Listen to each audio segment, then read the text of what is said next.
Alright, so for trimming a bowl, you want to first start by getting the bowl centered on the wheel. So I'm going to wait till the bowl touches my finger and then follow that around, and then I know it needs to go the opposite direction.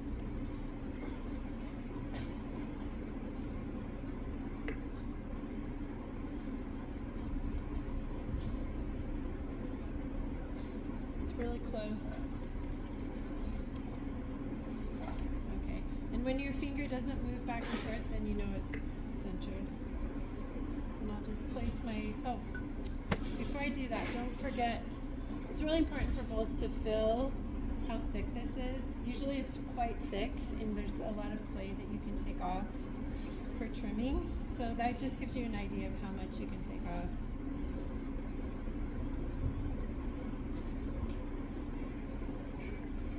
Now I have to go through this again. Okay, that's good.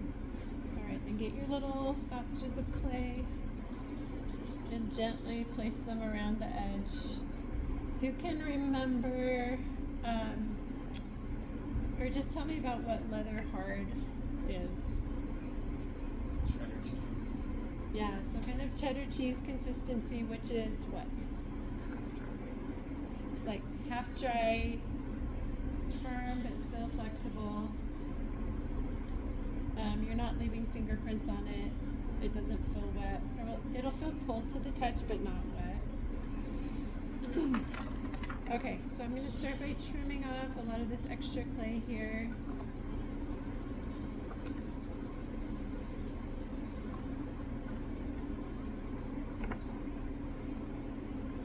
I like to start with this smaller ribbon tool. And then I'll move to the loop tool to smooth everything out and get a nice curve down the side. And I switch back to my ribbon tool. I use the corner to go in about a half an inch down from the base. You could just leave it like smooth all the way down, but I kind of like to do my feet this way.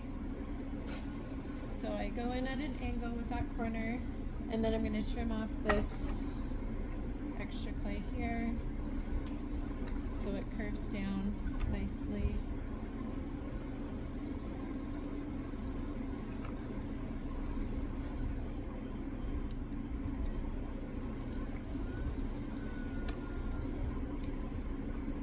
I'm always like checking the profile to see if I like how the curve looks on it. So okay, then I'm going to go back. Well, it's kind of a little bit bumpy and uneven, so before I start trimming the inside of the base, I'm going to just use the flat side of the loop tool and just run this along the bottom just to clean it up and flatten everything out. Then I'll go back to my ribbon tool. Remember to have one hand connected to your piece, reaching over to your right hand that's trimming, and then arm anchored on your body. You'll have a lot more control that way than just trying to trim like this. Okay, so I'm going to decide where the inside of the bottom of the foot is going to be, and then go down with the corner. And then I'm going to flip the ribbon tool over to the flat side and just start trimming that inside clay away. And then I'll just finish trimming. This is a little tiny bit wet, so the pieces are wanting to stick on there. Just trim that extra clay out of there.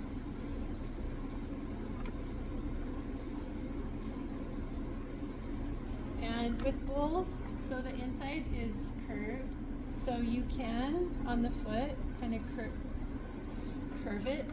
As you go out, it can start to curve down a little bit, just to follow that curve.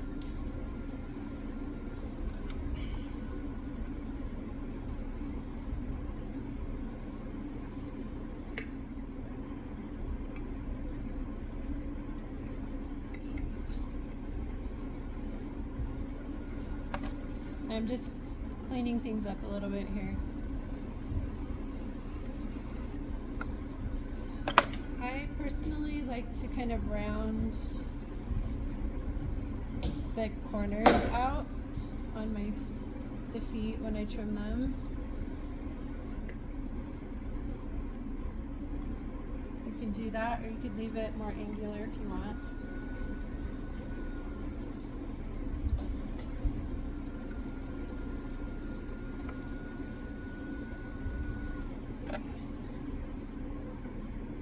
And then you can take a clean, damp sponge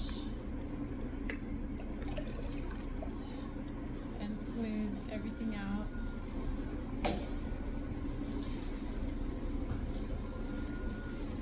And then remember to sign it with your whatever tool. I like to use a potter's knife.